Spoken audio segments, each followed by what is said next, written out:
Le professeur Lulet, je vous remercie de consacrer une partie de votre temps, d'être venu nous faire profiter de vos connaissances en matière de paléontologie humaine et nous parler de la chaîne d'ancêtres de qui nous descendons.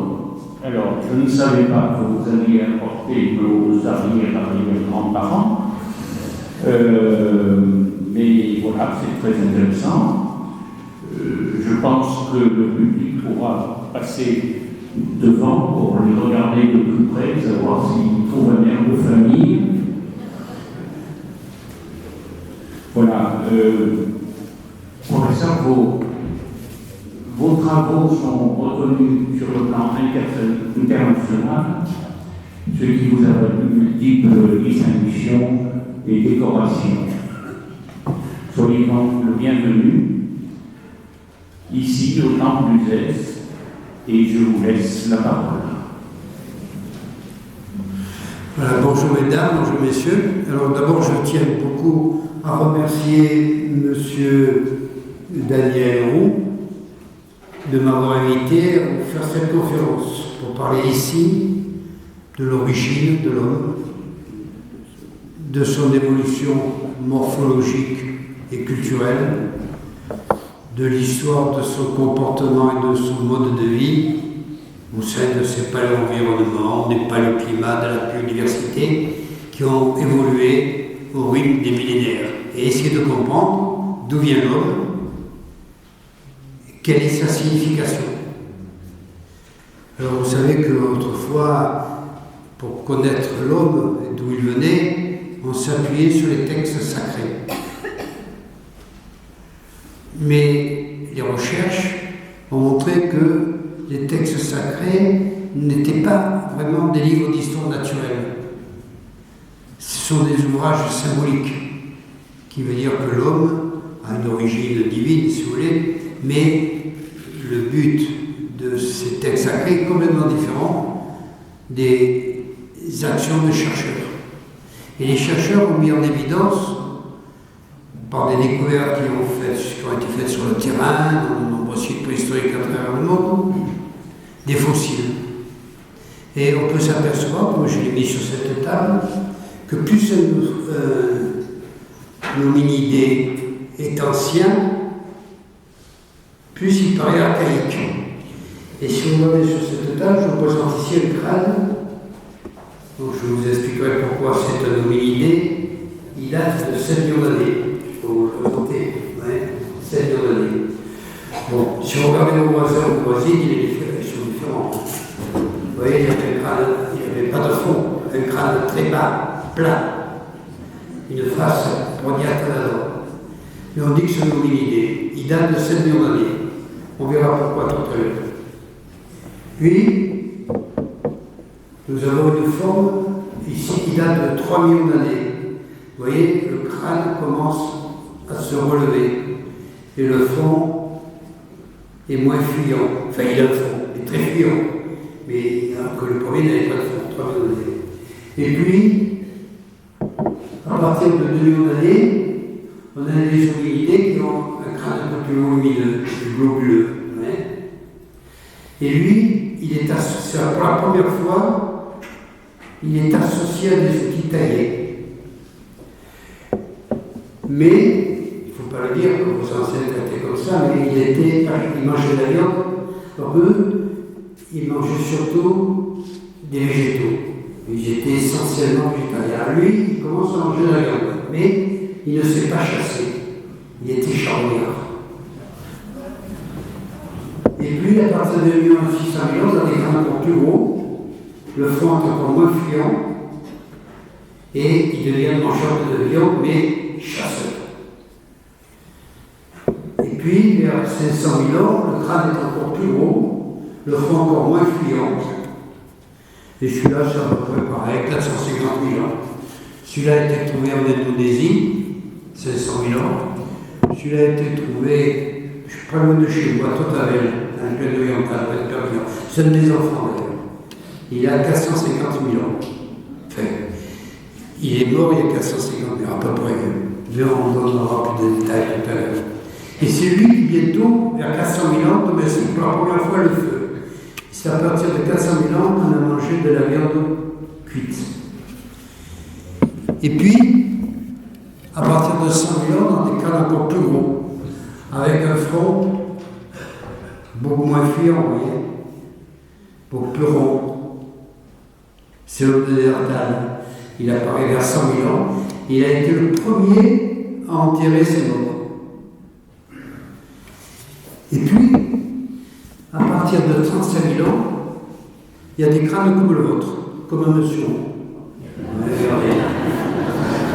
Pour la première fois, il y a une paroi verticale au-dessus des orbites qu'on appelle le front. Avant, il n'y a pas de front levé, ou un front fuyant. Là, il y a une paroi verticale, c'est l'homme de Cro-Magnon.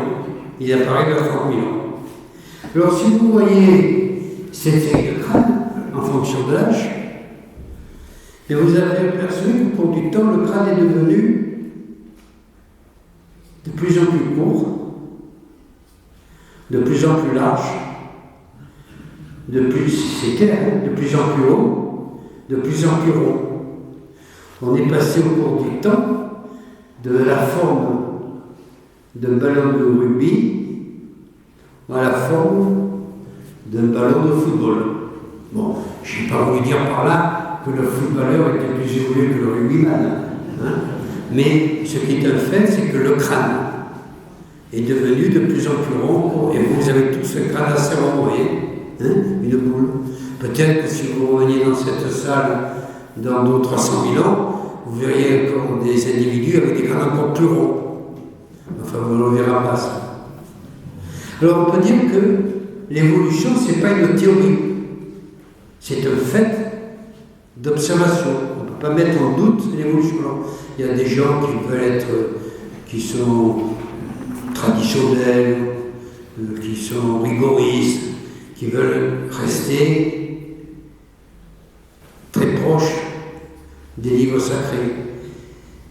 Mais on peut dire que l'évolution est un fait d'observation. Mais je pense que ce n'est pas incompatible avec la foi, mais le scientifique explique ce qui s'est passé. Il cherche le comment, il cherche à retrouver l'enchaînement des événements qui se sont succédés depuis des centaines de milliers d'années, depuis des millions d'années. C'est le cinéaste du passé. Après, le pourquoi, ça c'est un problème.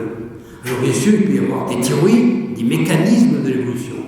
Est-ce que c'est la sélection naturelle? Est-ce que c'est le hasard? Est-ce que c'est un programme? Alors là, il ne faut pas s'adresser à un scientifique, il faut plutôt s'adresser à un philosophe, à un métaphysicien, un théologien. Moi, je vais rester sur le plan des faits, de ce que l'on peut observer.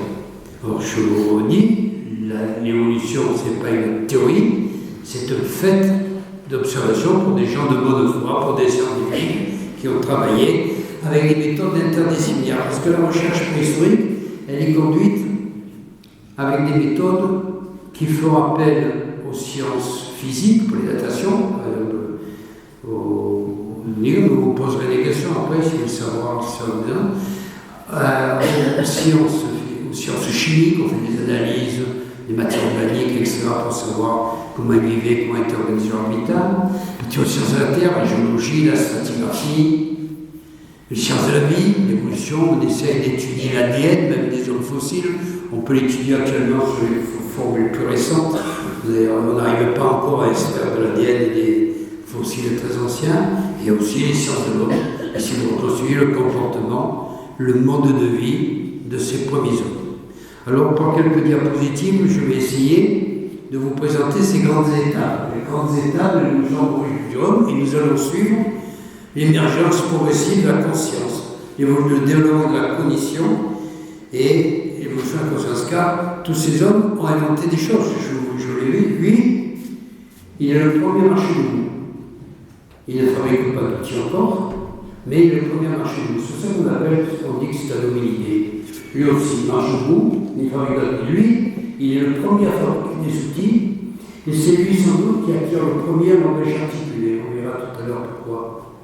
Lui, il va acquérir la notion de symétrie. Il fait des outils qui présentent une belle symétrie bifacélienne. Il essaye de choisir des roches de belles couleurs pour faire des outils, ce qu'on appelle biface, sur des roches choisies, sélectionnées. C'est l'émergence du sens harmonisme caractéristique de l'homme. Lui, il invente le feu. Et autour du feu s'organise la vie sociale, se développe la pensée mythique. Apparaissent les traditions culturelles régionales. Lui, pour la première fois, il enterre ses morts. C'est la naissance de l'angoisse métaphysique. Et lui, vers 38 ans, c'est l'explosion de la pensée symbolique et l'invention de la parure, l'invention de la pariétale, comme parle ici à Haute-Chauvet, en Ardèche, l'invention de l'art mobilier, et même l'invention de la musique. Et puis à l'époque plus récente, il invente l'écriture, la métallurgie, etc. Et aujourd'hui, Internet, c'est une nouvelle étape de l'évolution culturelle de l'homme. Alors, je vais essayer de vous présenter cette ensemble, car vous verrez comment se met en place, grâce à la condition, de plus en plus de conscience, de plus en plus de liberté. Alors, la première étape, c'est la lipédie, la libération de la main. Depuis 5 millions d'années, il y a des primates qui marchent mieux. Car vous savez que l'homme est un primate. Et aujourd'hui, il y a quelques groupes de primates. Il y a des primates inférieurs, comme les lémuriens, les Madagascar. Eux, ils apparaissent vers 60 millions d'années. Puis après, ce qu'on appelle les singes, comme les macaques, les babouins, eux, ils apparaissent vers 40 millions d'années. Et puis, il y a les primates supérieurs. C'est les grands singes et l'homme. Et eux, ils apparaissent à une période plus récente. Alors, le problème, c'est de se pencher sur ces primates supérieurs. Et vous savez que Darwin avait dit que l'homme descendait du chimpanzé.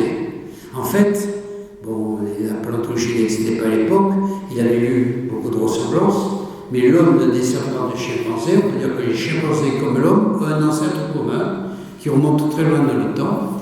Et des biologistes américains, des biologistes moléculaires, en essayant de calculer la distance entre l'homme et le chimpanzé, avaient dit que cette divergence devait être située vers 6 millions d'années.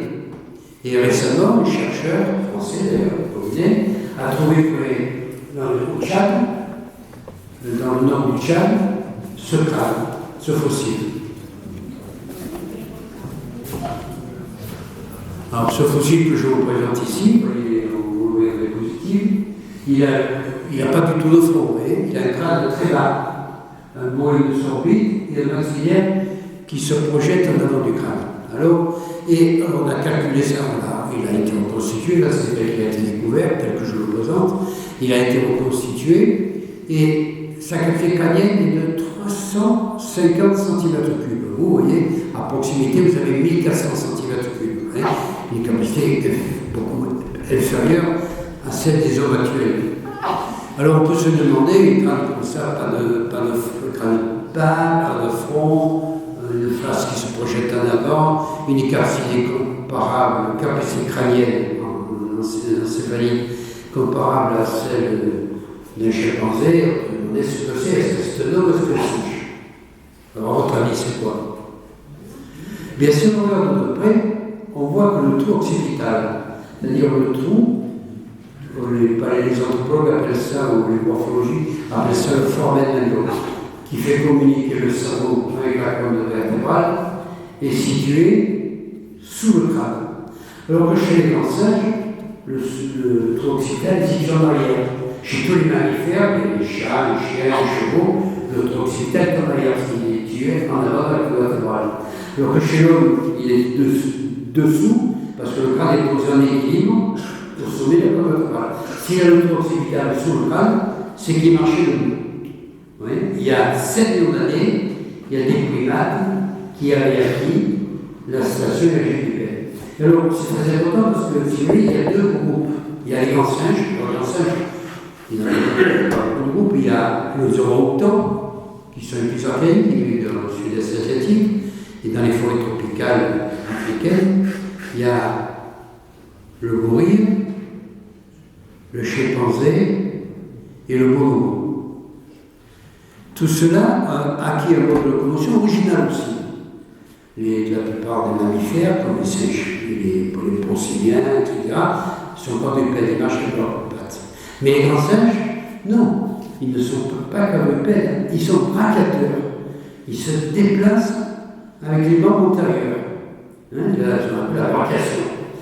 Et l'autre groupe, c'est les hominidés, vous vous déplacez sur vos membres postérieurs en équilibre, ce qu'on appelle la bipédie. Vous êtes en équilibre sur le membre postérieur. C'est deux systèmes différents.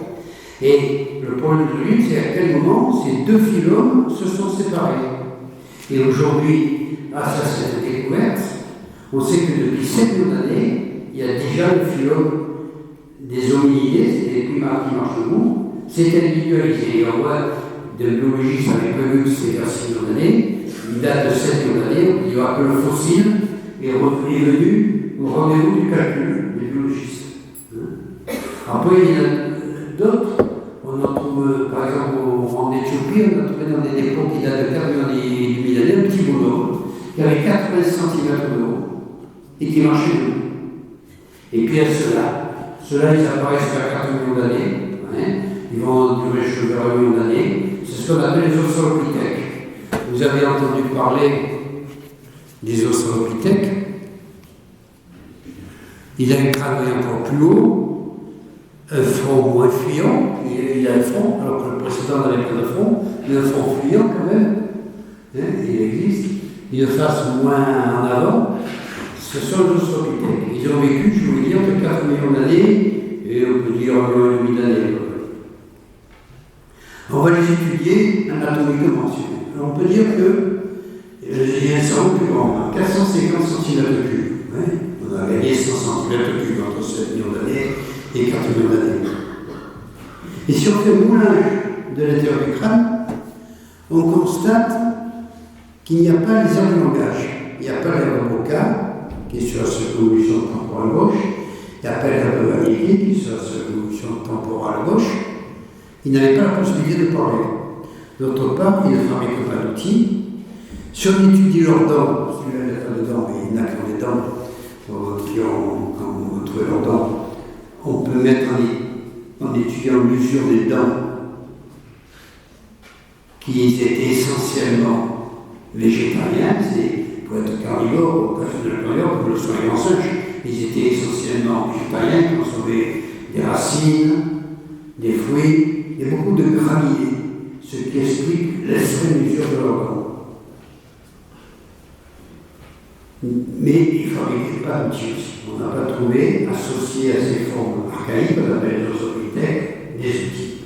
C'est la première étape de l'évolution de l'homme. Mais aussi qu'ils marchaient debout, et on a des preuves encore meilleures qui marchaient debout. Par exemple, en Tanzanie, sur le site de l'Etoli, c'est à l'ouest du volcan Kilimanjaro, on a trouvé dans des cendres volcaniques des empreintes de pieds.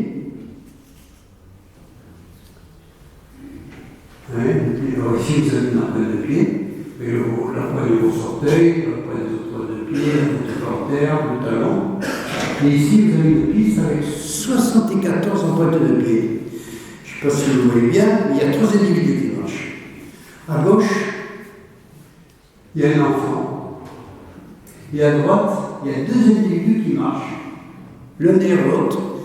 Et celui qui est derrière met ses pieds dans les empreintes de pas du premier. Ils sont 3 à marcher.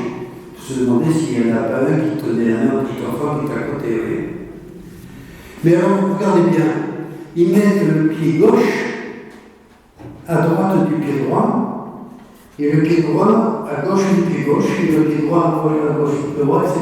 Ils marchaient en 3 jambes. Ils ne marchaient pas comme ça. Mais il y a quelques personnes qui marchent comme ça actuellement. On sait qui est-ce? Les mannequins. Mais les mannequins, c'est pour se donner le style, les gens, alors qu'eux, c'était pour rester debout, parce que la station bipède n'était pas encore parfaite. Mais c'est la première étape. Alors, ce sont des prunes. Ce sont déjà des hominidés mais pas encore des hommes. Et à cette époque-là, il y a beaucoup de phylums qui vont s'individualiser, qui sont des primates. On peut dire que ce soit Pithecanthus anamensis, ce soit Pithecanthus afarensis, ce soit le Pithecanthus africanus, ce soit le Pithecanthus gari. C'est des formes parallèles qui évoluent avec des cerveaux qui deviennent de plus en plus gros, de plus en plus volumineux, etc. Mais ils n'ont pas franchi, pour moi, mais vous me donnerez votre avis tout à l'heure, le seuil d'humanisation. À partir de quand on a le droit de dire que ce sont des hommes? Pour moi, ce n'est pas des hommes, c'est la préparation de l'homme. C'est des pré-humains. Et puis, une nouvelle étape très importante, c'est l'invention de l'outil, l'émergence de la pensée conceptuelle. Alors, on a d'autres formes, c'est cela. Vous voyez, il a un crâne un peu plus haut, un front moins fuyant, un peu plus globule, un peu plus court, une face moins en avant. C'est le mot habilis, le mot dolphensis, le mot chirurgicus au porte d'Europe, vous voyez. C'est une forme gracile, petite, 1 mètre de haut, petite, mais qui a un cerveau maintenant qui dépasse, pour la première fois, 550 cm3, vous voyez. Au cours de l'évolution, le cerveau devient, au cours du temps, le cerveau devient de plus en plus volumineux. C'est l'australopithèque, l'homo habilis, ou le mot dolphensis, ou le mot chirurgicus au porte d'Europe. Vous voyez, il a un crâne un peu plus haut, un front un peu moins fuyant, une face moins en avant. Alors, on va étudier ce crâne, on peut faire un moulage de l'intérieur du crâne, hein, on fait le moulage intérieur, et quand on fait le moulage intérieur du crâne, la surface de ce moulage donne une bonne image de la surface du cerveau. Pas de l'intérieur du cerveau, mais de la surface du cerveau. Et on peut voir les principaux du cerveau. Et on s'aperçoit qu'à partir de l'homo habilis, à partir de 2 millions et demi d'années, la plus ancienne date de Lyon, même récemment, un collègue éthiopien qui travaille dans l'Académie américaine, a trouvé une mandibule. Bon, il y a toujours des marcheurs, d'environ 2 millions 100 000 ans. 2 800 000 ans, ça va apparaître, 2 800 000 ans, les homo habilis. Et si on fait le moulage, on peut apercevoir pour la première fois l'aire de Broca et l'aire de Wernicke, c'était les sangs du langage. En effet, si vous étudiez le cerveau, par exemple, la comparaison, on fait des comparaisons entre le cerveau d'un homme à gauche et de chimpanzé à droite, vous voyez que chez les hommes, il y a ces 2 aires, D1, c'est l'aire de Broca, D2, c'est l'aire de Wernicke. Ce sont les centres du langage. Et ces 2 aires n'existent pas chez les chimpanzés. Ils n'existaient pas aussi chez les australopithèques. Elles apparaissent, les premières, elles sont un peu plus petites que chez le moderne, mais elles apparaissent chez Homo habilis. Et Homo habilis a été le premier à avoir la possibilité d'avoir un langage articulé. Les aires du langage articulé sont réunies chez lui. Il y a d'autres raisons aussi. Parce que les aménages, je ne dis pas, il faut aussi avoir la case de résonance pour émettre le son articulé. Et on peut dire que chez les chimpanzés, vous voyez,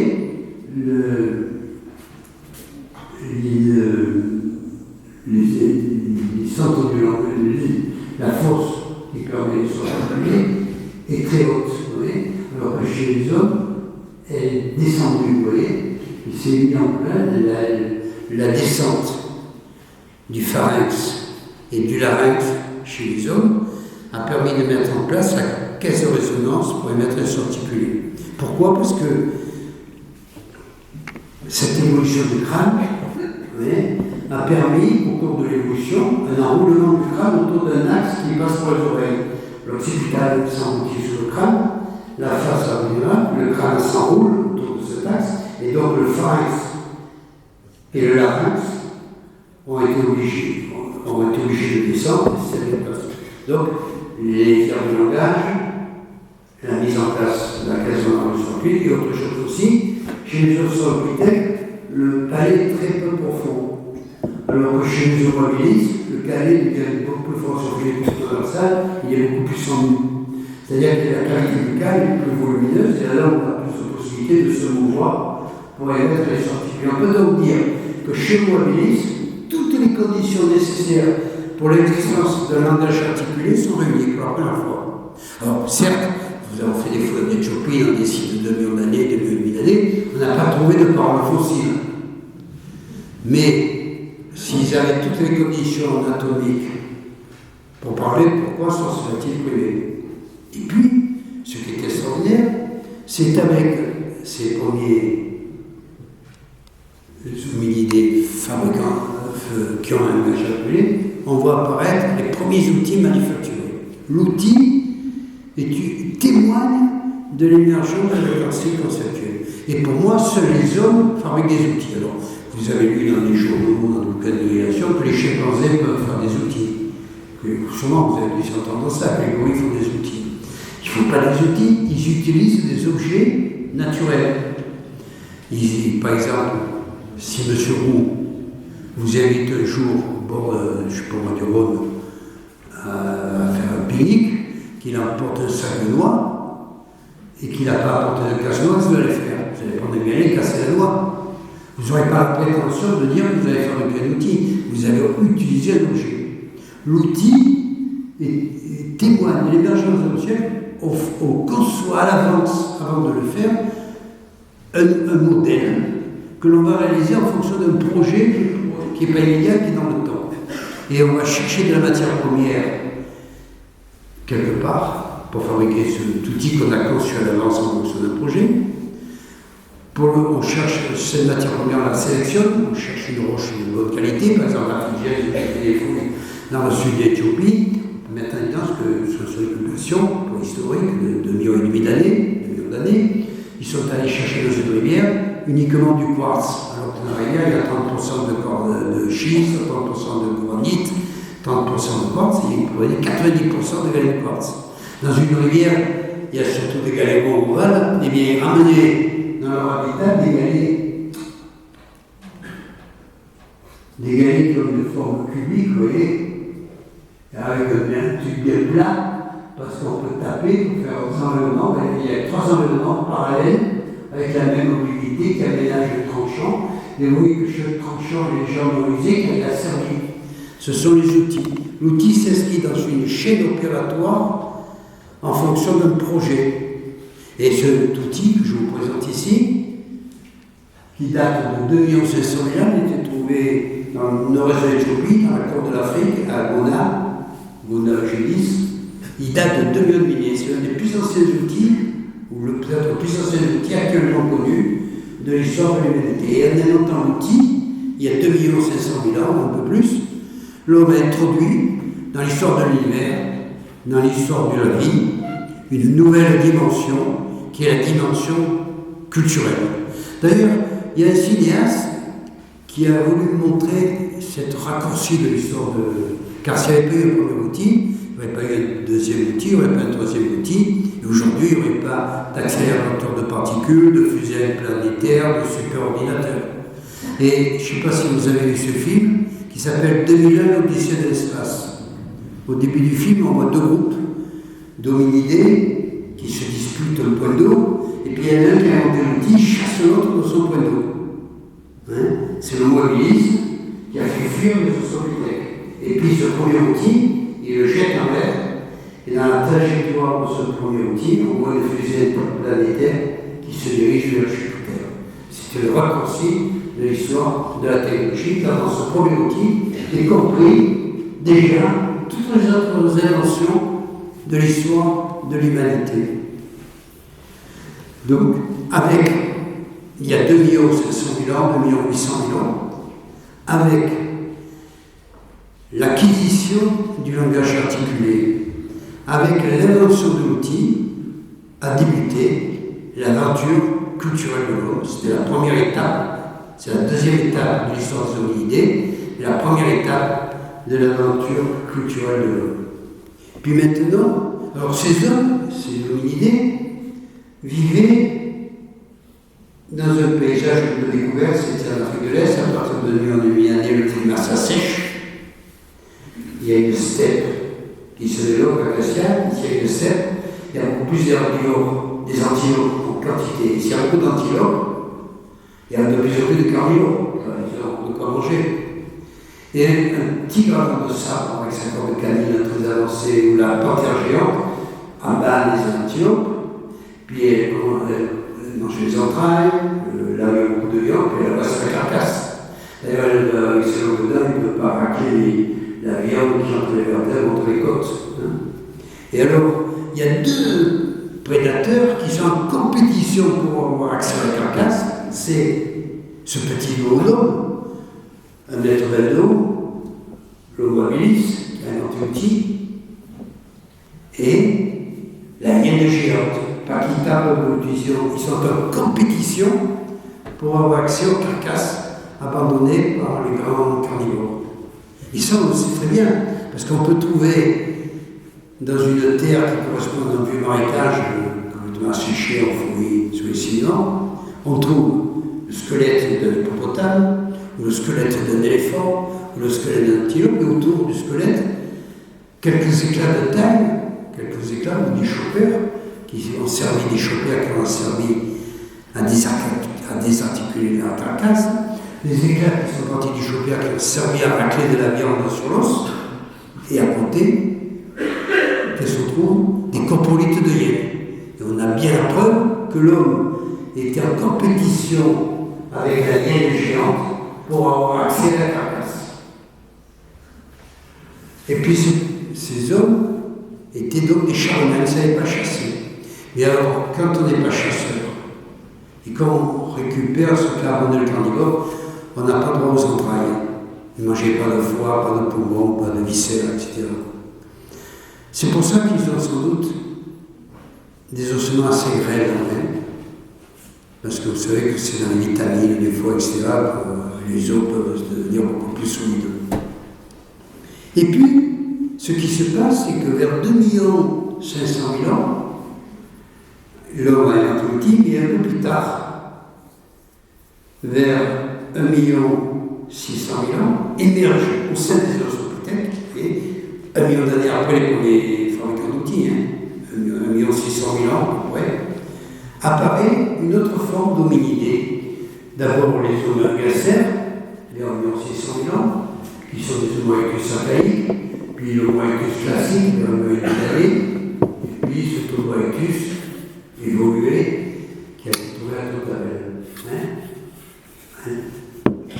Et bien ceux-là, ils deviennent des chasseurs. Alors, je vais vous présenter l'un de ces Homo erectus.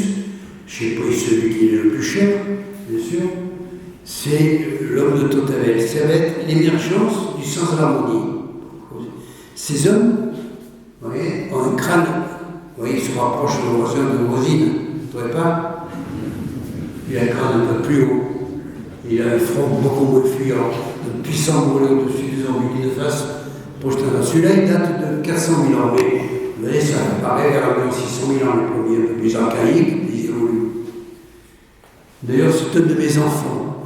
Je l'ai trouvé le 22 juillet 1971, à 15h de l'après-midi.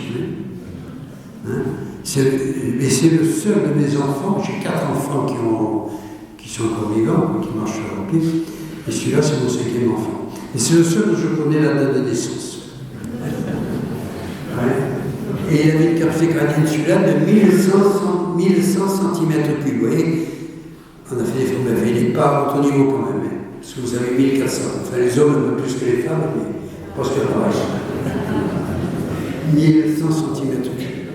Alors, ce sont ces hommes qui deviennent pour la première fois des chasseurs. C'est facile à reconnaître. Dans un site comme Fidjez, de millions d'années, sur ses habitats, on a des ossements et des animaux qui ont à peu près tous les âges. Mais il y a une dominance de vieillards. C'est plus facile de chasser, de récupérer pour un carnivore, de prendre un animal isolé, vieux, etc., et isolé au bord du troupeau, des tout jeunes. Alors il y a des animaux de tous les âges. Parce qu'un chasseur, lui, dans un campement de chasseurs, je ne sais pas si vous chassez, c'est dans un troupeau, il y a surtout des adultes jeunes. Et donc dans les habitats des peuples chasseurs, à Totavel par exemple, on trouve surtout des ossements, si vous venez à Totavel, on peut rencontrer dans les laboratoires, des ossements correspondant à des élus jeunes. Il y a des gens de tous les âges aussi, mais il y a une très forte proportion d'adultes jeunes. Et on peut dire qu'ils étaient chasseurs. Mais quand on est chasseur, on ne peut pas se contenter de chopper pour désarticuler. ou d'un petit éclat pour racler la viande sur l'os. Il faut un outil beaucoup plus coupant, il faut l'outil des chasseurs. Et ils inventent un autre type d'outil qui est ce qu'on appelle le biface. C'est un outil, vous voyez, très allongé, qui est pointu, avec deux bords tranchants, et qui présente une symétrie bilatérale. C'est très fonctionnel, pointu, on peut percer les entrailles d'un herbivore qu'on a abattu, et deux tranchants qui permettent de découper la viande, de cuire, dépouiller les animaux. Mais ça va plus loin. Regardez, alors on fait des grands éclats qui sont en tranchant, mais quand on fait une pièce comme ça, elle est parfaitement symétrique. Ouais. Elle est parfaitement symétrique avec des bords légèrement scellés, des arrondis à la base, et en plus, là ça n'est pas très joli parce que c'est très attiré, mais c'est de la cornéenne, c'est-à-dire c'est un schiste métamorphisé qu'ils n'ont pas ramassé dans la plaine de Tavel, il n'y en a pas. Ils sont allés le chercher à 10 km. Ils l'ont ramené dans la grotte. Alors que dans la roche, dans les alluvions de la plaine de Tavel, il y a toutes sortes de roches. Donc ils allaient chercher, pas toujours, mais des fois de belles roches pour faire de beaux outils. Et c'est pas parce que l'outil est parfaitement symétrique, très soigné au point de vue retouche, et sur une roche de belle couleur qu'il est plus fonctionnel. C'est la recherche de la beauté, de l'esthétique, c'est la naissance du sens de l'harmonie. Ça pourrait être une autre définition de l'homme. Vous voyez, l'homme s'est construit par sauts culturels successifs. La bipédie, c'est millions d'années. L'invention de l'outil, l'acquisition du langage a pris 2,5 millions d'années. Et maintenant, avec la chasse, l'invention, la notion, l'explosion, l'explosion du sens de la symétrie, du sens de l'esthétique, le goût de la beauté, du travail bien fait. Une autre étape dans l'évolution culturelle. D'ailleurs, ces types d'outils, on retrouve dans différentes régions du monde. Je présente ici le Bobiface, aussi au silex, qui provient de sites français, de Saint-Achel, dans le Lasso. À Saint-Achel, qui a donné le nom de ce site éponyme de la culture achelienne, qui a envahi tout le monde, qui était porté par les Homo erectus. Et puis, alors, on peut passer. Alors, ces hommes,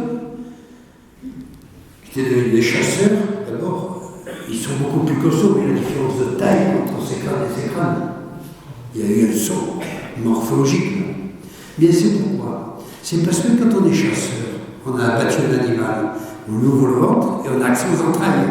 Et pour la première fois, tous ces hominidés peuvent consommer du foie, du poumon, du cœur, des entrailles, et avoir des vitamines qui ont permis la consolidation des os de leur squelette et en particulier de leur crâne. Mais ils mangent de la viande crue parce qu'ils n'ont pas encore domestiqué le feu. Il faut attendre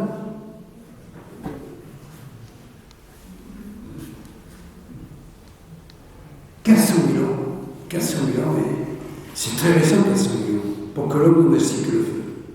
Si on va comparer l'histoire de l'homme à une année, on va dire que le premier homme, fabricant d'outils, je ne parle pas du premier hominide, je parle du premier homme fabricant d'outils, 2000 années, on va dire que par convention, on va comparer au 1er janvier à 0 heure. 1er janvier à 0 heure. Eh bien, il faut attendre 400 000 ans, c'est-à-dire le 15 novembre, juste avant l'hiver, pour que l'homme domestique le feu. Vous voyez, il était temps. Hein? Vous voyez, le feu qui est une invention récente de l'histoire de l'homme. Et alors, par exemple, des foyers, on en connaît quelques-uns. On en connaît par exemple, ça c'est un site qui se situe à Nice. Parce que vous connaissez Nice, le port de commerce, on est le boulevard Carnot. Et vous arrêtez là, vous voyez les chantiers de construction. On a trouvé, sur le bord de Marjolaine, il y a un musée à cette place-là. Je vous conseille d'aller le voir. Et c'est sur ce site, dans des dépôts qui datent de 400 000 ans, qui ont été trouvés les plus anciens foyers aménagés actuellement connus dans le monde. Vous voyez ici,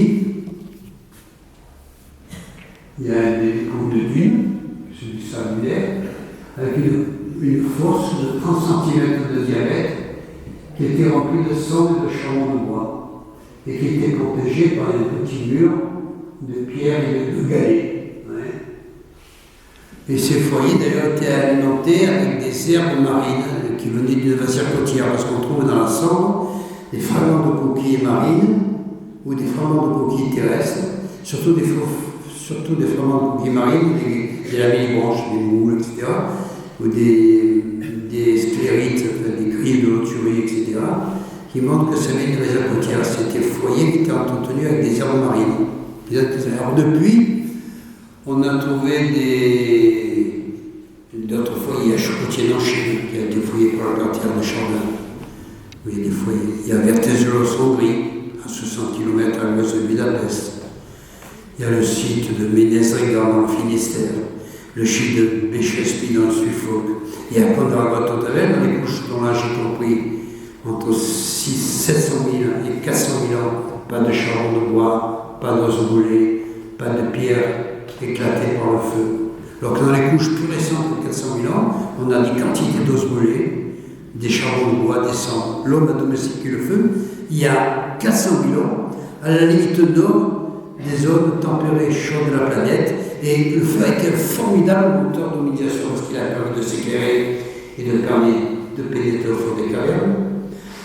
Il a permis de se chauffer et de permettre à l'homme de pénétrer dans les zones tempérées froides de la planète et de conquérir de nouveaux territoires, parce qu'avant il ne pouvait pas s'installer. Le feu a permis de se protéger des animaux sauvages. Donc, si on allume le feu de panthère ou d'arago, les tigres, les lions, tout ça, ne viennent pas. Le feu a permis d'améliorer la fabrication des outils, parce qu'on a fait un épuis en bois dont la pointe est durcie au feu et plus efficace, et on a trouvé dans des minites, en nord d'Allemagne, dans un site qui date de 300 000 ans, le bois se conserve, des lances en bois dont le pointe a été durcie au feu. Le feu aussi permet de faire cuire la viande, et elle est plus succulente que le fruit. Le feu a surtout permis d'allonger l'espérance de vie, parce qu'on vit beaucoup plus tard, pas beaucoup plus vieux, mais avant le feu, l'espérance de vie c'est 20 ans, puis le feu ça devait 25-30 ans. Hein, parce qu'en faisant cuire la viande, on fait reculer les parasitoses. Et puis le feu, surtout, c'est un facteur de convivialité. Je ne sais pas s'il y a des chasseurs parmi vous, sûrement. Hein? Eh bien, après une partie de chasse que vous faites une bouffe. Et au fond de la bouffe, les chasseurs autour du feu, autour du feu, se racontaient les histoires de chasse. Et celui qui avait le rhinocéros ou l'éléphant qui avait été abattu devenait au cours du temps de plus en plus grand, de plus en plus gros, de plus en plus grand comme une montagne. Et le chasseur qui l'avait abattu devenait un héros, un ancêtre. Hein? Et c'est ainsi que les groupes humains se forment, les descendants d'un ancêtre commun illustre. Et c'est ainsi que naissent les identités culturelles régionales, les traditions culturelles. C'est-à-dire qu'avant 400 000 ans, les préhistoriens ne peuvent pas mettre en évidence de groupes culturels régionaux. Toutes les industries sont différentes ou pareilles. À partir de 400 000 ans, on met des groupes locaux bien précis. Par exemple, il faut dire que la chelette du bassin de la Somme se caractérise par les buffins solaires que je vous ai montré tout à l'heure, où il y a le chelette de l'Ulation entre Rome et Monte Cassino, se caractérise par des buffins saillants des os d'éléphants, etc. Donc, les traditions culturelles régionales apparaissent il y a 400 000 ans avec la domestication. Et maintenant, je voudrais vous montrer une autre étape importante qui se situe vers 300 000 ans, juste un peu plus tard, après la domestication du feu. C'est les balbutiements, pour dire, de la pensée culturelle.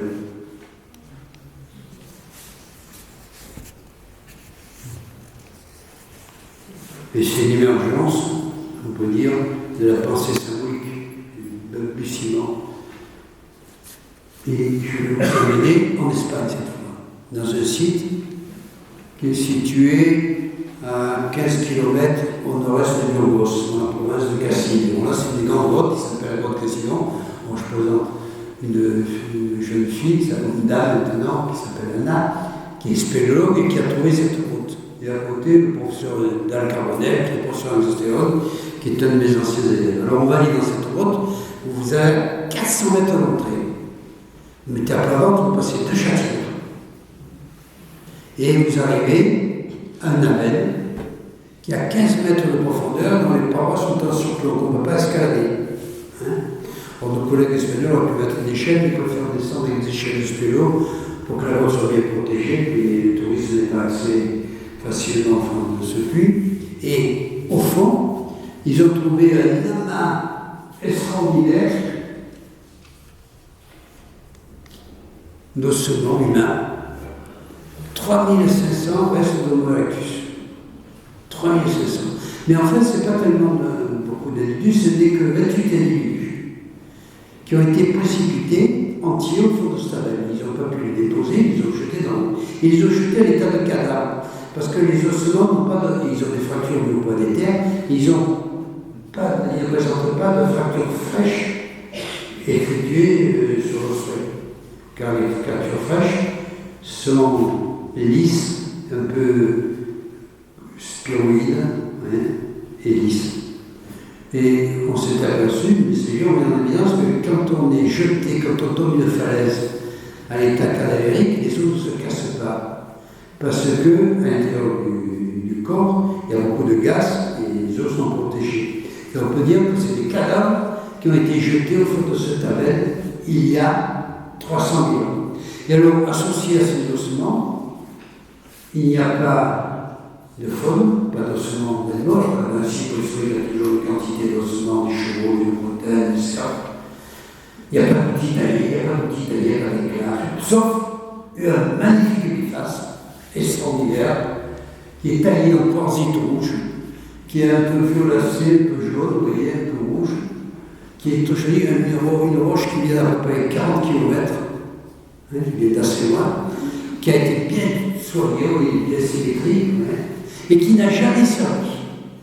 Et si on prend les arêtes, on voit qu'il n'y a pas de trace d'usure.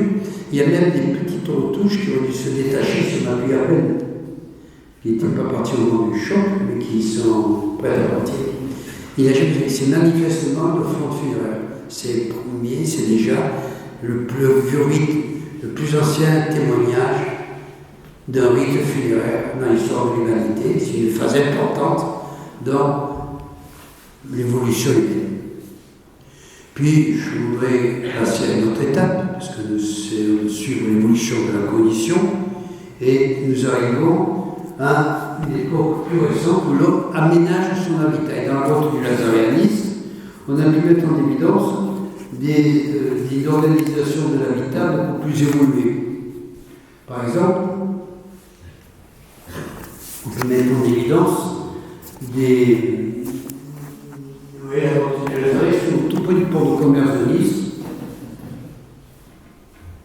au pied de cette falaise, à 20 mètres au-dessus du niveau de la mer. Sur une analyse, vous pouvez visiter cette grotte. Et on a trouvé des sols d'occupation dont là j'ai compris les plus anciennes 190 000 ans et les plus récents 120 000 ans. Et on a par exemple ici, il y a une organisation de l'habitat. Et là, ici, par exemple, il y a à des endroits où on peut mettre des foyers, des endroits où on peut mettre dans ce qu'ils avaient mis des cabanes à l'intérieur de la grotte. Et ici, vous voyez, on met en évidence un tas d'ossements bien circulaires. Et ce sol d'occupation correspond à une date de chasse qui date de 160 000 ans. On l'a bien daté, et qui a été occupée au mois de novembre. C'est une halte de chasseurs de cerfs. On peut bien dater la durée d'occupation en prenant en compte l'âge des animaux jeunes de moins de 2 ans qui ont été abattus. Alors, en prenant en compte du stade d'évolution-dentaire des mandibules des animaux de moins de 2 ans, on peut dire que ce sont des animaux qui ont été abattus à 6 mois ou à 18 mois. Il n'y a pas d'animaux de 5 mois, il n'y a pas d'animaux de 7 mois, il n'y a pas d'animaux de 17 mois, il n'y a pas d'animaux de 19 mois, c'est 6 mois, 18 mois. On sait que les cerfs naissent au mois de mai, c'est donc une occupation au mois de novembre. Il y a 160 000 ans. Et ils sont restés. Et à la fin de leur subvention, ils ont fait une bouffe, vous voyez, et vous voyez très bien le tas d'ossements, et on peut imaginer qu'ils étaient assis tout autour de ce tas d'ossements. Et autour, on trouve des matières organiques. Alors on étudie ces matières organiques, et on s'aperçoit que c'est des dégradations de lipides d'animaux. Dans ce secteur-là, il n'y a pas de dégradation de lipides de végétaux, des dégradations de lipides d'animaux. Et il y a uniquement des composés aliphatiques et pas de composés aromatiques. C'était donc qu'ils ont mangé de la viande crue. Ils ont sucé des mandibules,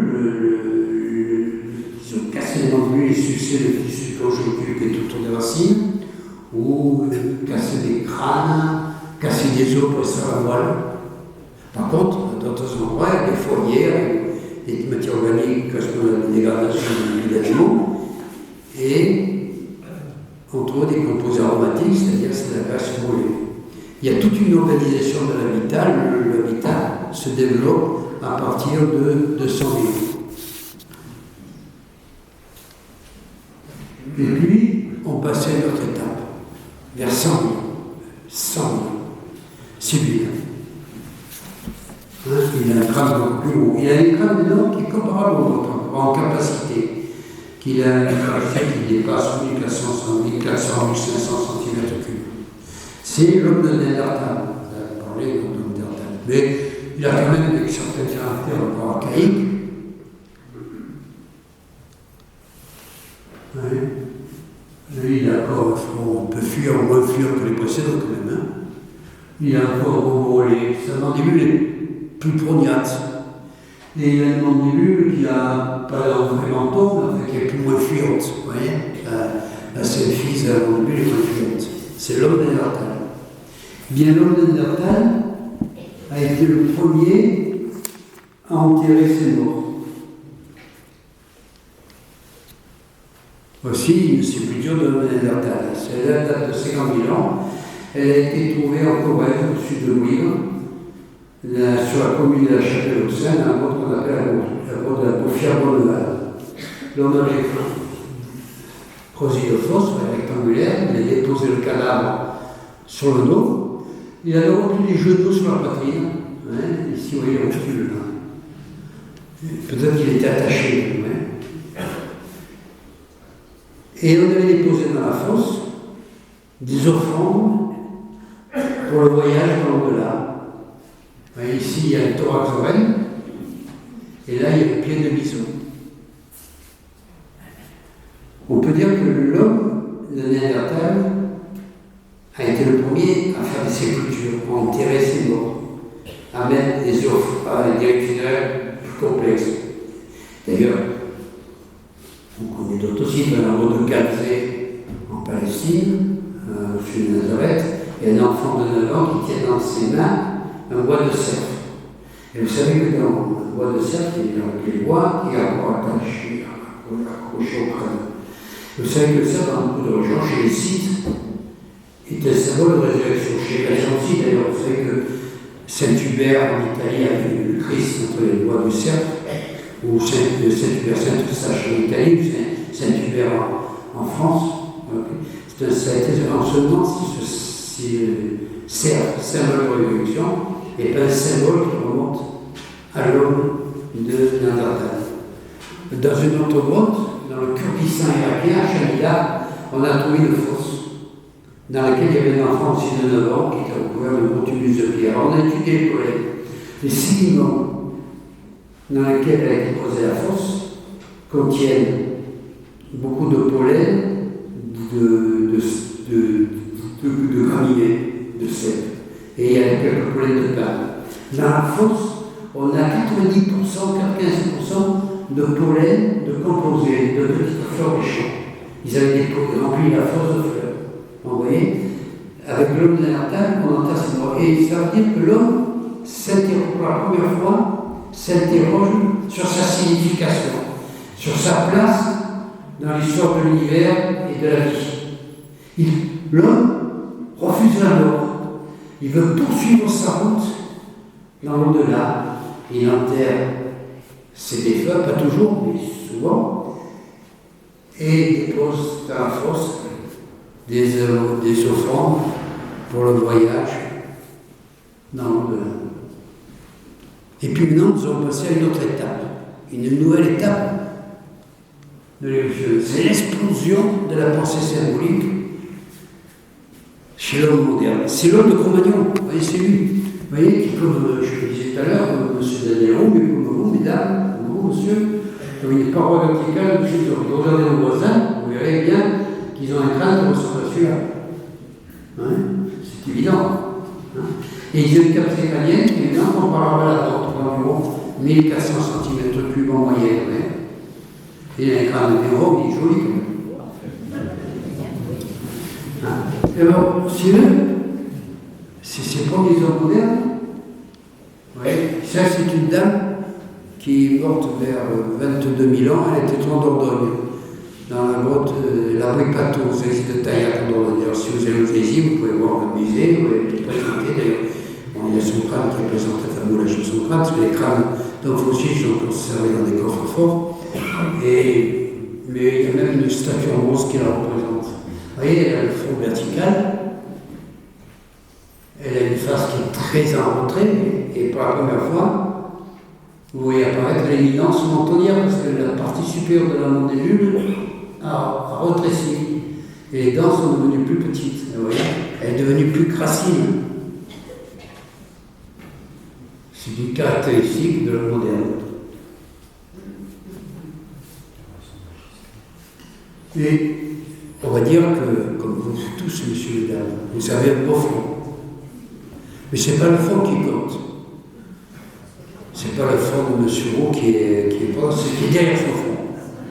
Et derrière son front, il y a les lobes frontaux du cerveau qui sont, comme vous le savez, le siège de la pensée associative.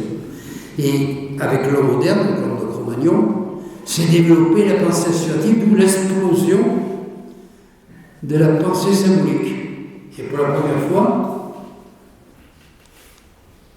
l'homme invente la parure. Vous voyez ici, c'est une dame qui est morte à l'âge de 37 ans.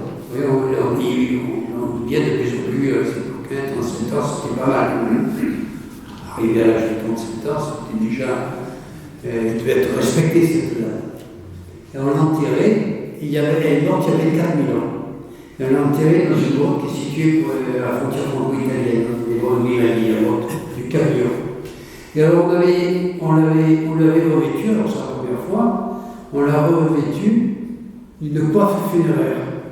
D'une coiffe, qui devait être en fil des tendons, je ne sais pas quoi, et sur lequel on a enfilé des coquilles marines, des cyclopes, qui sont perforés, plein de coquilles marines, vous voyez, qui sont crânes, et le crâne était bordé, ici, de canines de cerf. Puis on avait saupoudré la sépulture de peau rouge, surtout au niveau du crâne. On avait mis un bloc d'hématite devant la bouche, et là on avait mis un jambelé au-dessus du mollet gauche. Et on a essayé de faire une reconstitution de cette sépulture. Vous voyez cette dame de 37 ans, enterrée à 29 000 ans en entraire, dans une fosse, que la sépulture est saupoudrée d'ocre rouge. Pour la bouche, on a mis la coiffe funéraire avec le bandeau de canne de cerf. Ici, le jambelé, au-dessus du mollet gauche, le bloc d'ocre rouge dans sa bouche, et ici un poisson taillé dans le dos du cheval. Et d'ailleurs, on avait gravé au-dessus de la sépulture, sur la paroi de la grotte, le cheval. Car l'homme a inventé l'art pariétal. Et là, je vous présente, vous le connaissez, vous avez vu une reproduction, c'est une fresque sur une paroi de la grotte Chauvet, à l'entrée des gorges de l'Ardèche, qui est magnifique, qui date d'environ, c'est une peinture qui date de 30 000 ans, on peut dire qu'il y a 30 000 ans, l'homme a tout inventé dans le domaine de la peinture. Il a inventé la polychromie, des peintures noires, des peintures rouges, des peintures jaunes. Il a inventé des techniques pour peindre. Il a inventé la peinture au pinceau, la peinture au pochoir, des astuces pour donner le dégradé, l'estompage, mais aussi des astuces pour donner l'impression de la symétrie, de la perspective, du mouvement. Vous voyez, ici, on a l'impression des choses, et on peut dire que c'est à 30 000 ans, dans le domaine de l'art, on a tout inventé. Et à l'égal du maître de Lascaux, 30 000 ans plus tard,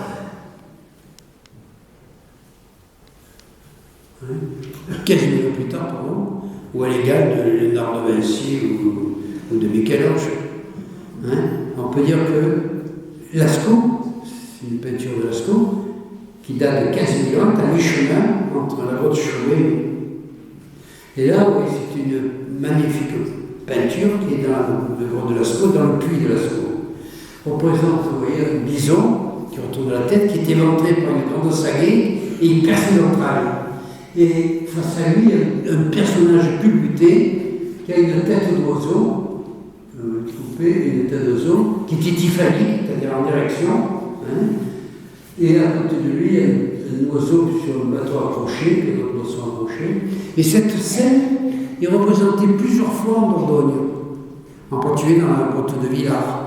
Et manifestement, ça traduit un récit mythique dans la signification de l'échange, mais on peut dire qu'avec l'Occident moderne, c'est développer la pensée mythique, c'est développer la représentation, c'est un art, un bestiaire surtout, mais on peut penser que ces grottes sont de véritables cathédrales souterraines en relation très étroite avec leur pensée religieuse.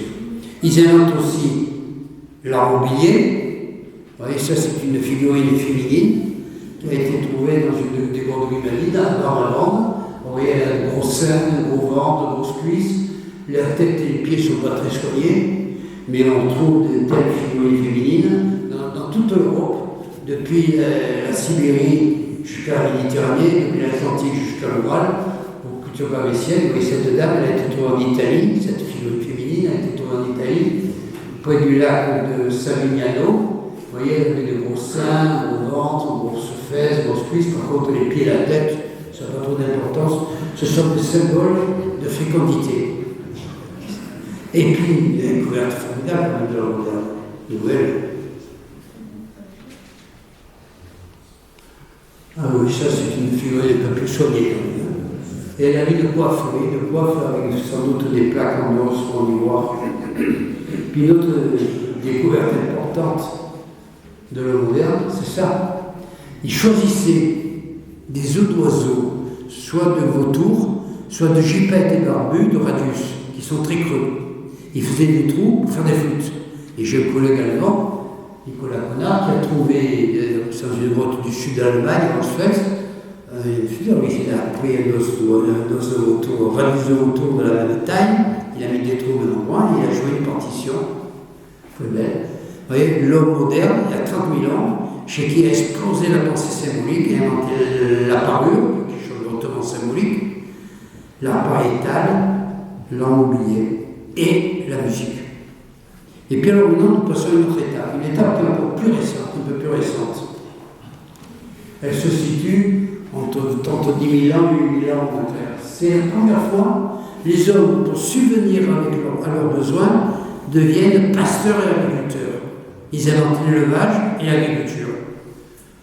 Et quand on est agriculteur, on se sédentarise. Il faut garder les moutons, il faut garder les céréales, les récoltes, etc.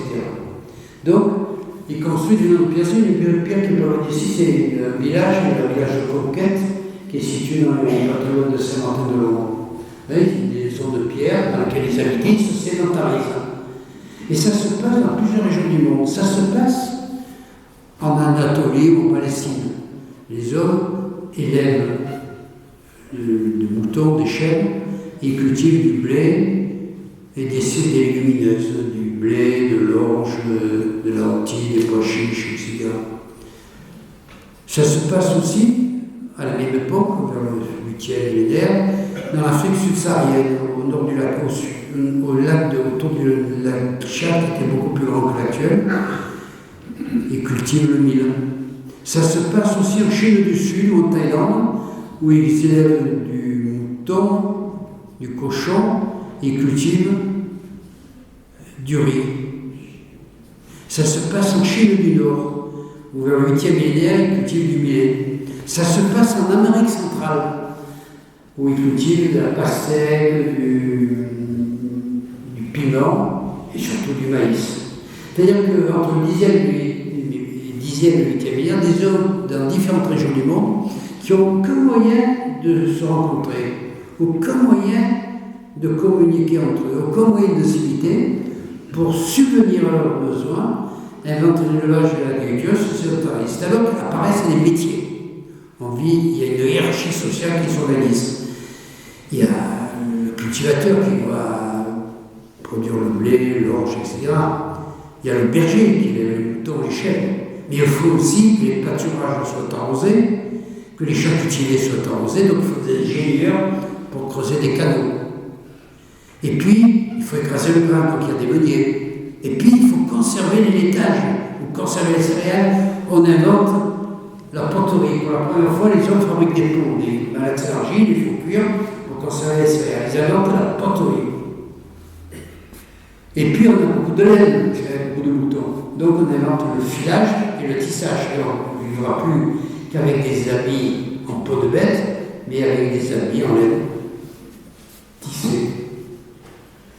On invente des fusailleurs, justement, pour filer. Et puis, il faut faire marcher tout ça. Quand il y a tous ces métiers, ça peut marcher normalement. Donc, il faut des chefs. Il faut des chefs, des rois, des chefs. Mais un chef, il faut qu'il soit obéi, autrement c'est la bagaille. Donc, il faut des soldats. Et puis, il faut qu'ils pleuvent au bon moment. C'est ça le plus difficile. Donc, il faut des prêtres pour parler avec les dieux.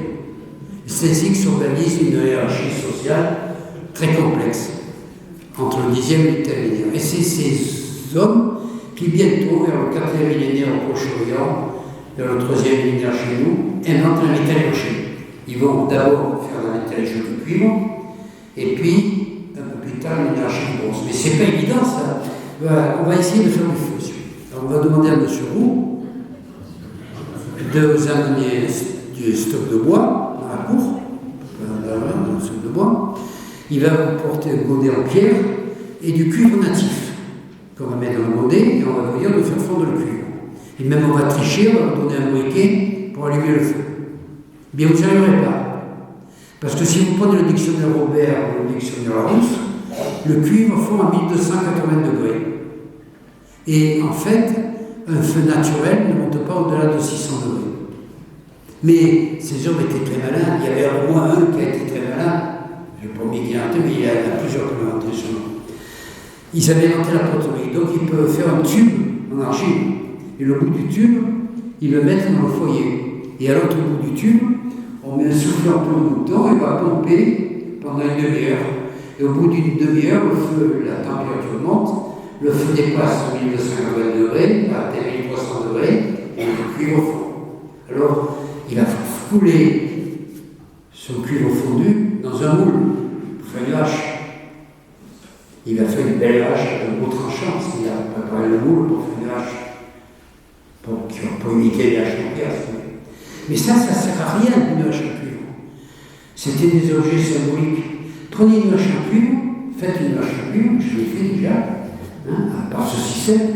Au troisième coup, le tranchant est tout plat, parce que le cuivre, vous savez, est malléable.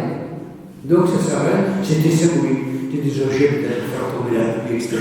Mais un jour, il y a un type un peu plus malin encore, vous savez, l'homme est malin, qui a l'idée d'ajouter dans le cuivre fondu de l'étain. À ce moment, il fait du bronze, et là, le bronze, c'est très solide, et là, elle marche, il peut couper des arbres. C'est et c'est dans ces peuples, ces premiers peuples métallurgistes, que va apparaître l'écriture, les premiers idéogrammes. Et alors, pour le bien, vous savez, les plus anciennes écritures, on dit que c'est l'écriture l'écriture cunéiforme de Sumer, entre le Tigre et l'Euphrate. Et elle date, ces écritures, datent de 3300 ans. Elles ont deux buts. De stocker, de décompter, de faire la comptabilité, de calculer le nombre de sacs de blé, le nombre de moutons, mais aussi d'écrire leur mythe cosmonique, comme les poupées de Gilgamesh. Les plus anciennes écritures aussi, c'est l'écriture hiéroglyphique égyptienne, qui apparaît dans la Méditerranée vers 3200 ans avant. Mais ce que vous ne savez pas, peut-être que vous le savez, certains d'entre vous, j'espère le savent, qui est là aussi chez nous. Et vous venez à Nice, à 80 km de Nice, vous allez venir dans la vallée des Merveilles, dans la région du Mont Bégaud. Là, vous avez le Mont Bégaud qui culmine à 2780 mètres d'altitude. Eh bien, entre 2000 mètres et 2700 mètres d'altitude, il y a 4700 150 roches gravées, sur lesquelles ont été inscrits plus de 100 000 signes, parmi lesquels il y en a 40 000 significatifs, et ces signes sont des idéogrammes qui nous transmettent les préoccupations économiques et les mythes cosmogoniques des premiers peuples métallurgistes des armées du Naloï. Par exemple, ici vous avez un poignard bien typique de l'âge du cuivre, poignard triangulaire, avec une poignée rectangulaire, et des cordes qui passent par la garde. Car le poignard représente le dieu taureau, de l'orage, c'est la foudre. Et pour montrer que c'est bien le dieu taureau, on lui a mis des cordes. D'ailleurs, je vais vous en montrer une autre figure. Vous voyez, c'est la représentation du dieu de l'orage, le dieu taureau. Le corps et les cordes, avec le front, le nez, les deux yeux, cette cupule qui évoque les dents, le vertical qui évoque le nez. Et les cordes se transforment en main, ses doigts, qui brandissent des poignards. C'est le dieu Bégo, le dieu de l'orage, qui brandit la foudre. Je vous invite à venir voir ces gravures dans la Vallée des Merveilles. Vous pouvez aller jusqu'à Tendre, vous pouvez 4x4 monter jusqu'au lac supérieur. Puis si vous avez le courage, vous marchez à pied toute une journée pour voir les gravures. Il faut mieux prendre un guide pour vous accompagner. Et si vous ne vous sentez pas de marcher dans la montagne, vous avez un très beau musée à Tendre où on présente beaucoup de moulages de ces gravures. Vous êtes dans un paysage fantastique, grandiose et sacré. Et puis, une dernière étape de l'évolution humaine, parce que nous avons suivi les grandes étapes de l'évolution culturelle de l'homme. Vous voyez, petit à petit, vous voyez que l'homme s'est construit progressivement au cours du temps. Et la dernière étape, vous la vivez aujourd'hui, vous voyez, avec cet appareil, vous pouvez accéder à toutes les bibliothèques du monde, à toutes les encyclopédies, avoir tous les renseignements, Google, etc. C'est une nouvelle étape de l'aventure culturelle de l'homme que vous vivez actuellement. Et chacun de vos métiers, vous participez à la construction de l'homme. Voilà, j'ai essayé de vous présenter, peut-être un peu longuement, toutes les grandes étapes de l'aventure de l'homme. Je voudrais seulement vous les résumer. Comme je l'ai fait tout à l'heure, on va résumer toute l'histoire de l'homme à une année. L'histoire de l'homme fabricant d'outils, c'est-à-dire à partir de lui, l'homme est de ce côté, il faut remonter assez de on commence à 2000 années. Lui, c'est le premier janvier à sauveur. Il a un outil, il acquiert le langage articulé. Lui, 1 600 000 ans, c'est le 30 juin, vous voyez, c'est le milieu de l'année. Il devient chasseur, il arrive aux portes de l'Europe. Lui, 400 000 ans, ou un peu avant, enfin, on va dire à partir de 400 000 ans, il domestique le feu, c'est le 15 novembre, juste avant l'hiver. Lui, il est le premier à enterrer ses morts. C'est le 18 décembre, juste avant Noël, c'est la naissance de l'angoisse métaphysique, l'émergence de la pensée religieuse. Et lui, enfin, c'est l'homme de Cro-Magnon, l'homme moderne, on va dire que c'est 30 000 ans, c'est-à-dire le 28 décembre. Et puis, c'est que le 31 décembre à 10h du matin, qui se faisait en Paris, qu'il invente un virtuel élevage. Et c'est le 31 décembre à 23h55 qu'il a mis le pied sur la Lune. Merci.